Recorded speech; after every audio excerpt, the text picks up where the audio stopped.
পৌঁছেছে এবং ওই টাকা থেকে মানে ওনারা তো দিয়েছেনই টাকাটা আমাদেরকে ওদের ক্যাম্পিংয়ে খরচ করার জন্য। এই টোটাল টাকাটাই ওনাদের যে নেপালে গেল বা যাচ্ছে এখনও যে খরচ হচ্ছে এখান থেকেই হচ্ছে খেলোয়াড়দের নিয়ে উন্নয়ন করার জন্য। সেক্ষেত্রে আমরা খেলোয়াড়রা এখনো পর্যন্ত পাইনি। আমাদের নারী কাবাডি দলের প্রশিক্ষণের অর্থ নিয়ে ধোঁয়াশা।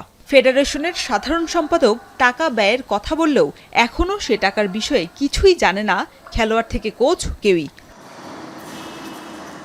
মার্চে ইরানে এশিয়ান নারী কাবাডি চ্যাম্পিয়নশিপে ব্রোঞ্জ পদক জয়ে বাংলাদেশ দলকে 25 লাখ টাকা পুরস্কার দেয় যুব এবং ক্রীড়া মন্ত্রণালয়।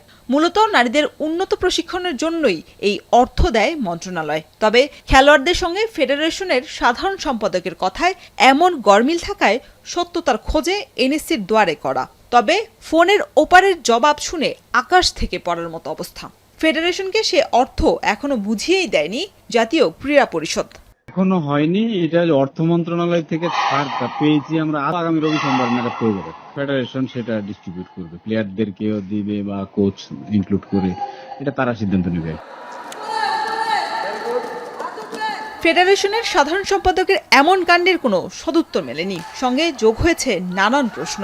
কাবাডি বিশ্বকাপের জন্য নারীদের হাতে 1 মাসের মতো সময় থাকলেও জীর্ণ শীর্ণ এমন জায়গায় জিম সুইমিং এর সুযোগ সুবিধা ছাড়াই নিতে হচ্ছে প্রস্তুতি।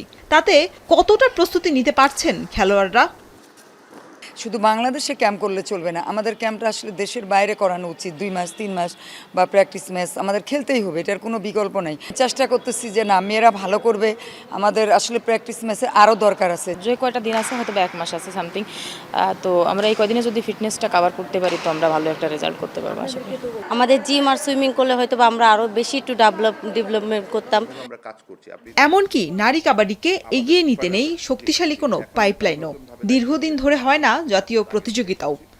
যে আপনি যদি হান্টিংয়ে পাইপলাইনে প্লেয়ার না রাখতে পারেন, স্ট্রাকচারাল যদি আপনি ধরে না রাখতে পারেন, তাহলে কাবাডি কিন্তু আর আপনি একটা পর্যায়ে খুঁজে পাবেন না। তো সেক্ষেত্রে আপনাকে স্কুল, যুব, আন্ডার 21, ন্যাশনাল, এভাবে আপনাকে নার্সিং করতে হবে। তো ওই প্ল্যান আমরা করছি, সিলেকশন করছি এবং ওইভাবে আমরা কাজ করছি। ন্যাশনাল আমার ডেট দিতে চাচ্ছি, সেক্ষেত্রে আমার কিছু অলিম্পিকের গাইডলাইন আছে, ওনারাও বাংলাদেশ গেমস করবেন। তো ওনাদের টাইমটা দেখে আমরা একটা সেট করব, তখন আমাদের ন্যাশনালটা করা দরকার, আমরা এটা করব। স্কুল পর্যায়ে থেকে মেয়েদের কাবাডিটা উঠে আসে বা ছেলেদের, তাহলে দেখবেন অনেক প্লেয়াররাই ইন্ডিয়াতে যেমন আপনার 4 বছরের বাচ্চাও কাবাডি খেলে।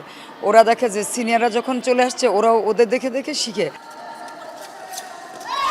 এমন যদি হয় অ্যাডহক কমিটির হাল, তবে প্রত্যাশার কতটুকু পূরণ হবে সেই প্রশ্ন কাবাডি সংশ্লিষ্টদের মনে।